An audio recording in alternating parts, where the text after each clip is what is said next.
Help! How do I fix a loose ankle joint? Hello, this is Ken. I like making things.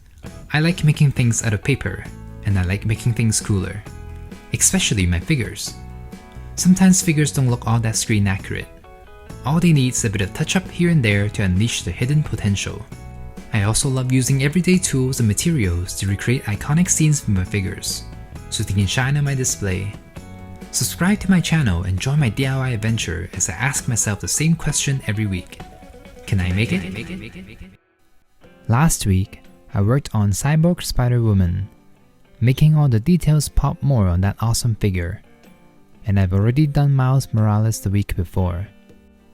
It appears that many of you want me to do something with Spider-Man 2099, so let's see. A quick disclaimer, I worked on this figure before I've seen the movie. That is why it may look like I was hesitant on certain elements. But by the time this video goes live, I've already seen it. This figure is interesting. It looks pretty cool, but at the same time it also looks underwhelming. Let's deconstruct this figure. There's an FAQ on the paint and brushes I use in the description box below. First of all, I really like the exaggerated superhero physique. Those broad shoulders and skinny legs reminds me of the animated Batman and Superman. But the shoulders are much bigger in the movie than what they have given him here. Miguel's suit has this cybernetic appearance. The orange part of the suit has this glow to it. The cybernetic lines are molded in, but they are barely noticeable unless you're looking at it up close.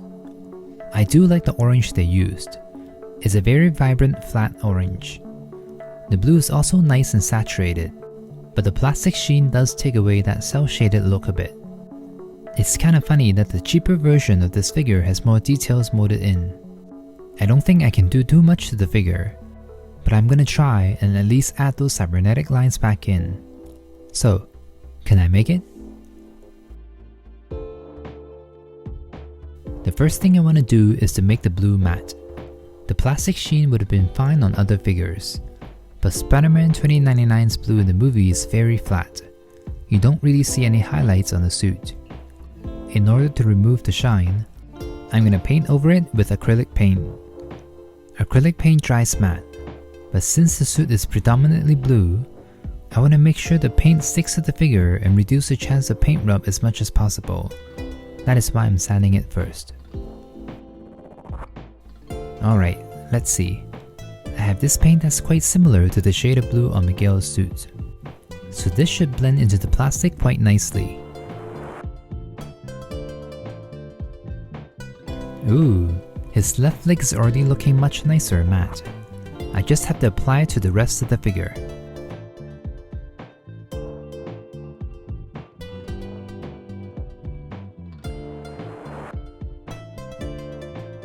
Here's what the figure looks like with the matte blue. He kinda looks 2D now. That's pretty cool. But I want to add a bit more protection to the paint, so I'm gonna apply a thin coat of matte varnish over the blue. Some of you have suggested using a matte spray. I do want to try it, but I usually paint very late at night and my room has no ventilation, so I can't really use any spray in here. But I'll try to spray it the next time I paint during the day.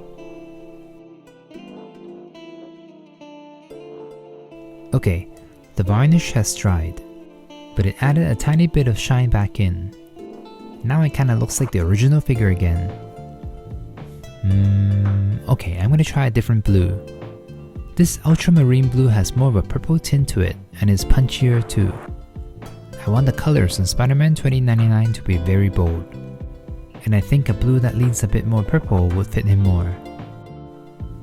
This other blue isn't doing much. Oh well, onto the orange areas. I like the vibrant orange plastic they used. It's just missing those digital lines.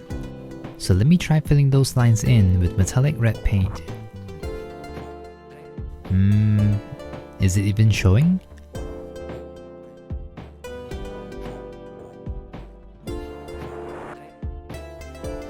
It is making the lines appear more glossy. Not exactly what I was aiming for, but it's an interesting effect. Let me quickly fill in the rest of the lines.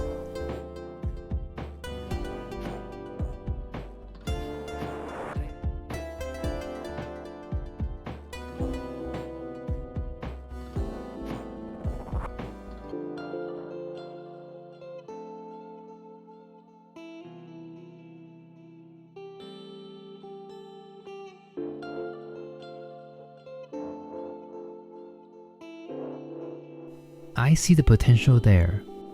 Maybe it'll look better once all the lines are filled in. Ooh, I like the subtlety. I like that it only shows when the light hits it. Oh, I see some lines on his eyes too. Let me do those too.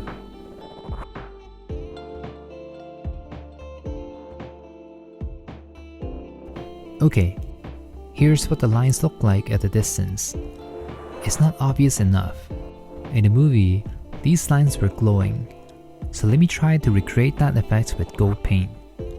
I'm gonna break up the lines a bit by not filling in every line. I think if I fill in every crevices, it'll be too much, and it will take away that cybernetic look.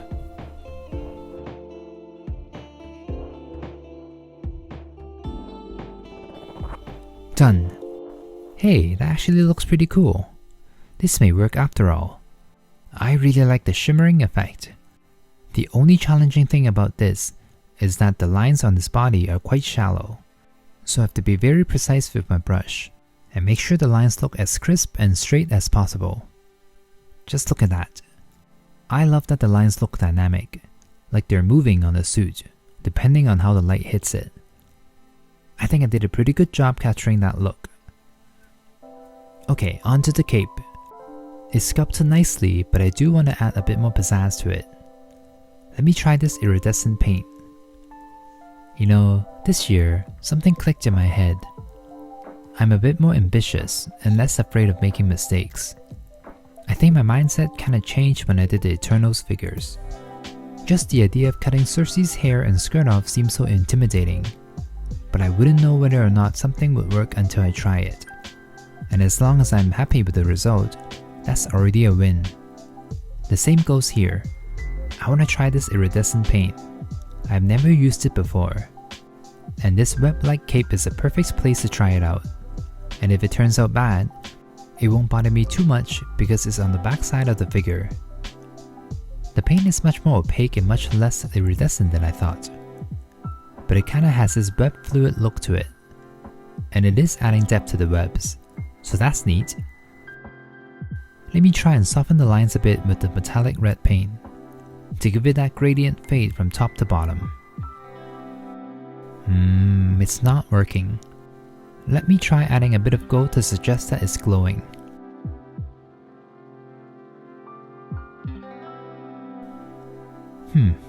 That's not doing much either. Oh well. I wanna keep trying things. Spider-Man 2099's suit has this dark harsh shadows in the movie. It is incredibly difficult to recreate that cel shading effect on figures, because we see figures in the 3D environment, but I want to learn how to do cel shading. Besides, I think a darker suit would make the orange pop more on Miguel. I'm gonna start with the legs, and fill in any areas that are sunken in, like this area around the knee. Okay, this color looks quite natural on the blue, so hopefully my mistakes won't be too obvious. Alright, I should apply this darker color to areas that are blocked from the light, like the back or the inner thighs. I'm gonna imagine a fixed light source on the right side of the figure. That means most of the shadows should be happening on the left side of the body. Our left. I have to make sure the placement is consistent, otherwise it will look like the animated Venom figure, where the highlights end up looking super distracting. Okay, I like what I've done to that one leg. It is convincing and also not really there too, so let me replicate that onto the other leg.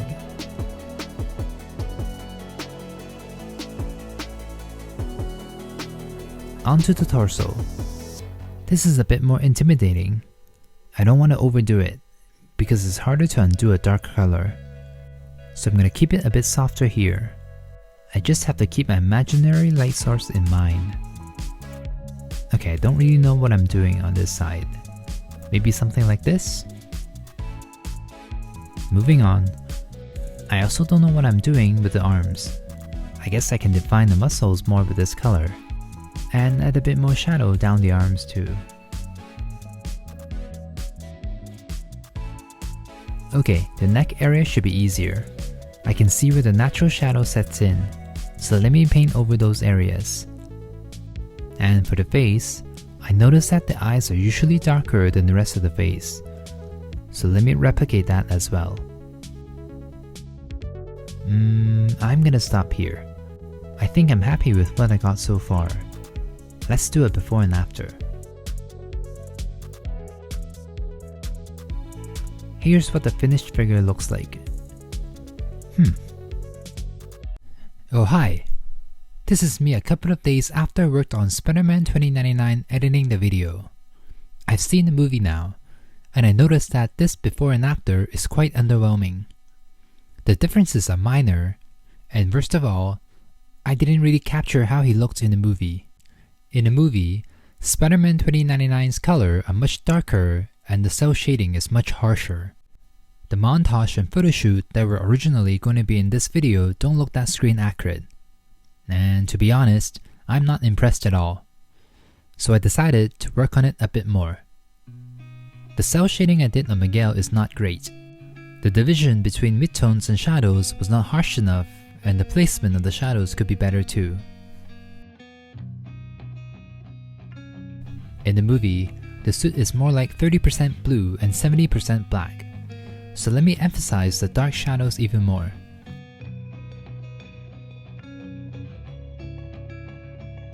Starting with the eyes this time. The black shading kinda extends to the sides of his face and down his neck too. And since my imaginary light source is on my right, I'm gonna place the shadows on my left. Gotta make sure the lighting is consistent. This feels wrong, because it feels like I'm painting the figure black when it's supposed to be blue, especially with how little blue is left on Miguel's neck. But I gotta trust the process. It is gonna look weird in the beginning, but once the majority of the figure is painted, the shading will make more sense. In my opinion, my earlier attempt didn't work because I didn't commit to it. I was too scared of making mistakes, so I kept the shading really soft on the torso. But this time, I'm gonna go for it and not overblend the edges too much. And whether or not this attempt is successful, I'll still learn something from it.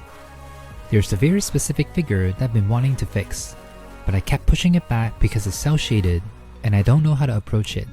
So this would be a great learning experience, and I can apply what works and doesn't work to that figure when I finally get to it. What I did to the legs in my first attempt was fine, but the shading was placed too far back. I need to extend it more to the side and to the front so it's visible from most angles, and to also balance out the dark upper body. Alright, I worked on it a bit more off screen, and here's attempt number 2. Part of me still thinks there needs to be more shading, but I'm much more satisfied this time. It may not look exactly how he did in the movie, but I think I did a much better job at cel shading this time. In a way, this is my first actual cel shading custom. I did do Venom and Symbiote Spider-Man, but are the squiggly line really cel shading? And for Miles, I only really added the metallic blue highlights. This is the first time where I actually did midtones and shadows. What do you think? Do you like what I've done? Let me know down below. Overall, the really weak ankle joint really bummed me out. It was incredibly difficult to balance Spider-Man 2099. Otherwise, I do like the exaggerated body. The silhouette is really fun to look at, but I think they could have exaggerated the physique even more, make him more beast-like. My favorite part of the figure are the gold lines I added. I thought the metallic red would be enough, but gold was clearly the better choice. I don't have any neon paint, so I couldn't really make the orange bits glow, but the darker shading I added make the orange pop so much more now. I was gonna make the watch too, but I kinda forgot. I still think this figure is a bit too slender, but there are ways to make Spider-Man 2099 appear buffer by showing the blades or claws on his arms. Extending the arms outwards also help give him that aggressive look. I don't think I'll get any more figures from this wave. Spider-Gwen looks pretty awesome, minus the squinted masked head, and Spider-Punk looks pretty cool as well, but I don't think I can recreate that graphic art look he had in the movie. I'm pretty happy with these three in my collection. They surprisingly go really well with each other. They clash, but they clash nicely. Alright, photoshoot time. Oh wow, Spider-Man 2099 kinda looks metallic here. What I love is that the color quote-unquote shifts depending on which side I'm looking at. There's a bluer side and a darker side. I also find that he looks better when you can see his claws on his forearms. But is it me? Or does he kinda look like a bird? The blades on his arms are the wings or feathers, and the mask has this bird-like look to it. Okay, getting off topic. Look at those gold lines on his chest. They're so cool. They're definitely the best thing I've added to the figure. And now that I've seen the movie, I wonder if I should emphasize them even more, or leave them as is. Anyway, this figure is actually pretty fun to pose. Spider-Man 2099 isn't as versatile as Miles, but it can still pull off some pretty dynamic poses. The angular yet sleek body make these poses look so cool. Maybe it's the eyes and the claws. He does have this aggressive feel to him, whereas Miles is more elegant. Speaking of Miles, I like the contrast between Miguel and Miles. Miles is much slimmer and not as flashy when it comes to the suit, and Spider-Man 2099 is much more combative looking and has bold colors. Reminds me of those venomous frogs. They have this yin and yang feel to them. They're quite fun to pose together. It is even more interesting when I add Cyborg Spider-Woman to the mix. It's like they all have their own unique, distinctive style, just like in the movie. I wonder if I can create a diorama display with these three. It might be hard as they don't really share any memorable scenes together, but maybe adding those hexagon portals would help. Alright, I hope you enjoyed today's video. I'm glad I gave this another go. Give it a like if you agree. Subscribe to my channel to see more content like this. I'm almost at 20k subs. Let's see if I can get there. And as always, stay inspired and I'll see you next week. I can make it, so can you.